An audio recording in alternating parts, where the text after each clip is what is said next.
Hello दोस्तों, मैं शिवम आप सभी का अपने channel Hindi short and show पर स्वागत करता हूं। फ्रेंड्स, आज के सेशन में मैं आपके लिए लेकर आया हूं रामधारी गुप्ता खंड एक उच्च गति अभ्यास हिंदी डिक्टेशन, जिसकी गति होगी 100 शब्द प्रति मिनट। कुल शब्द होंगे 400। 4 मिनट का डिक्टेशन होगा। प्रतिलेखन संख्या 14। डिक्टेशन स्टार्ट होगी 5 सेकंड बाद।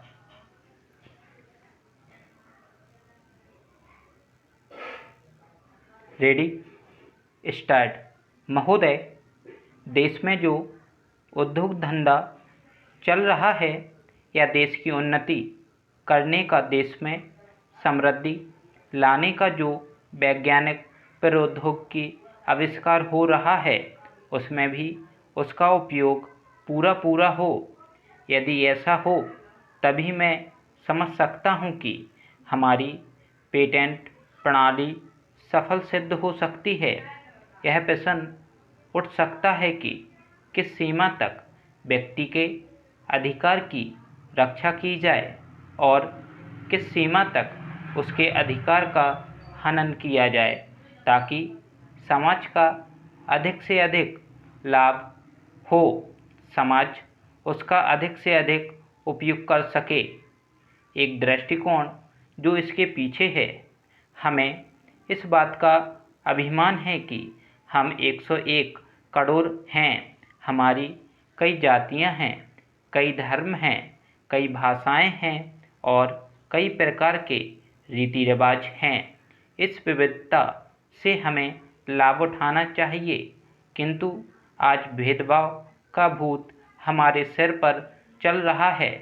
भारत को स्वतंत्रता मिली है, इसका अर्थ यह होना चाहिए कि गरीबों की सेवा के लिए आज तक हमें जो सुविधाएं उपलब्ध नहीं थीं, वे मिली हैं।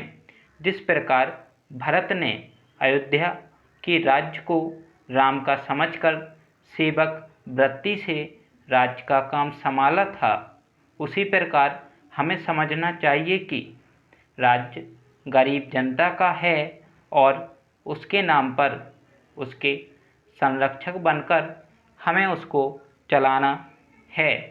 अब गरीब को ऐसा अनुभव होना चाहिए कि हर एक उसकी सेवा में लग रहा है। सूर्य के उदय होने पर धनी गरीब सबके घरों में प्रकाश पहुंचता है। ठीक उसी प्रकार स्वराज्य का लाभ सबको एक एक समान मिलना चाहिए। इसका सुख धनी निर्धन सबको बराबर मिलना चाहिए। जनता को हमने वचन दिया था कि स्वराज्य मिलने पर हम अपने दुख दूर करेंगे। अब समय आ गया है कि जबकि हमें अपने उस दिए हुए वचन को सार्थक करना है। Para change. इतने बड़े देश में विचार भेद होना स्वाभाविक है।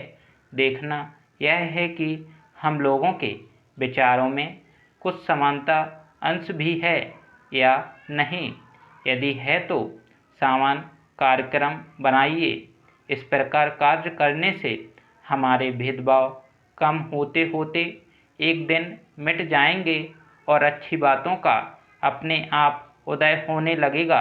अगर उसी प्रकार भेद स्थापित करने का प्रयत्न किया गया तो लोग सत्ता के पीछे पड़ जाएंगे और स्वराज्य प्राप्त होने का आनंद हम लोगों को नहीं मिल सकेगा।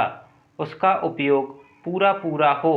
यदि ऐसा हो तभी मैं समझ सकता हूँ कि हमारी पेटेंट प्रणाली सफल सिद्ध हो सकती है। यह प्रश्न उठ सकता है कि किस सीमा तक व्यक्ति के अधिकार की रक्षा की जाए, समाज का अधिक से अधिक लाभ हो, समाज उसका अधिक से अधिक उपयोग कर सके। एक दृष्टिकोण जो इसके पीछे है। हमें इस बात का अभिमान है कि हम 101 करोड़ हैं। हमारी कई जातियां हैं, कई धर्म हैं, कई भाषाएं हैं और कई प्रकार के रीति रिवाज हैं। इस विविधता से हमें लाभ उठाना चाहिए। स्टॉप।